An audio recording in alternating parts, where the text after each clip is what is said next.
Now let's cover a topic that a lot of people seem to be very paranoid about, and that's giving away free cards. Throughout all the sections in the series, I stress the importance of protecting your stack in favor of protecting the pot. As a result of this philosophy, you're going to end up allowing your opponent to see some free cards. It's not the cardinal sin that people often make it out to be. In Limit Hold'em, it may be true that giving away a free card is often foolish, but in No Limit, it's essential for your survival and will help you avoid several traps where your other, more aggressive opponents would surely go broke. It's important to understand that by playing small ball, you will take more lumps and lose more pots than if you were to play big bet poker.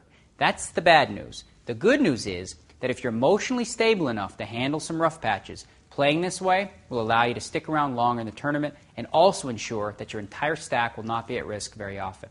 Let's look at a few examples. With blinds at 1,500 and 3,000, you raised to 8,000 in late position with pocket jacks.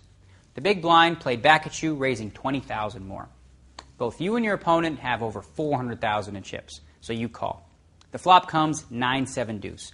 Your opponent bets out 30,000, and you call the bet, still unsure as to whether or not you have the best hand. The turn is a deuce, and your opponent checks, leading you to believe that he has ace-king. Now, the standard play here would be to bet, say, 50,000. But if your opponent is at all tricky, he might be setting a trap for you with pocket aces or kings. If he check raises you, you'll likely be forced to fold, which also opens up the opportunity for him to bluff you. Instead, let's say that you check, giving away a free card. If your opponent does have the ace-king, he only has 6 outs to beat you. That's only 14% of the time you lose the pot when he catches an ace or a king.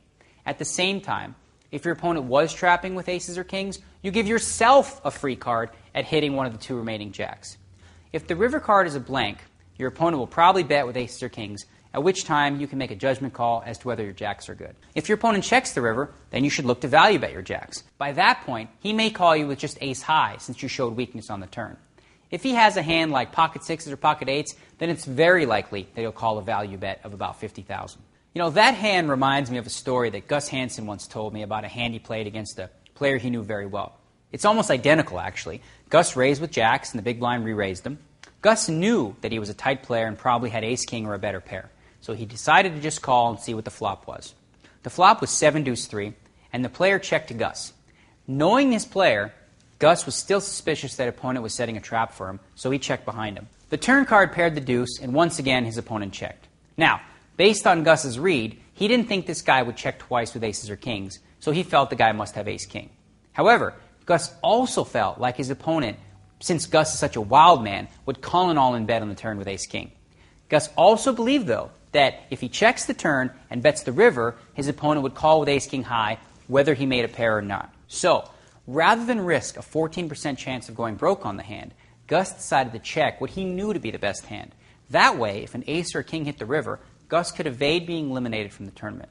At the same time, it wouldn't cost him any value since his read led him to believe that he could get all this guy's chips on the river when there was no risk of being outdrawn.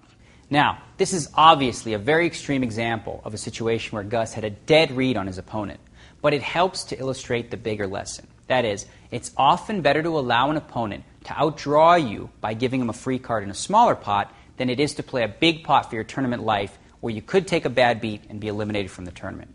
A lot of poker theorists are going to strongly disagree with what I've just said, claiming that the best approach is to maximize your equity in each hand you play. But there are other considerations to think about. Namely, if you're doing great in a tournament, chopping away at small pots, and you think you'll be able to continue to do so, why would you risk even a 14% chance of going broke? Surely, getting all your money in as a 4-to-1 favorite isn't a bad thing, but if there is an alternate that helps you avoid risking your whole stack, you should consider making what, for all intents and purposes, is the weaker play. This is a concept that's hard for a lot of people to wrap their head around. Tournament poker is different from playing in a cash game. When you play for money, all that matters is that you make the right play and get the highest expected value. Well, in a tournament, your expected value is directly tied into the likelihood of you going broke and being eliminated from the tournament. It's the reason you always hear the pros say they want to avoid coin flips. It's the reason why a player like Phil Hellmuth might fold pocket tens against the player who he feels has ace-king, despite the fact that he's a 57% favorite. He doesn't want to take the risk of being eliminated 43% of the time because he truly believes that he can build his stack without taking these types of risks. I agree with him. And if you want to be a consistent winner in million-dollar events, this is a concept you'll just have to accept.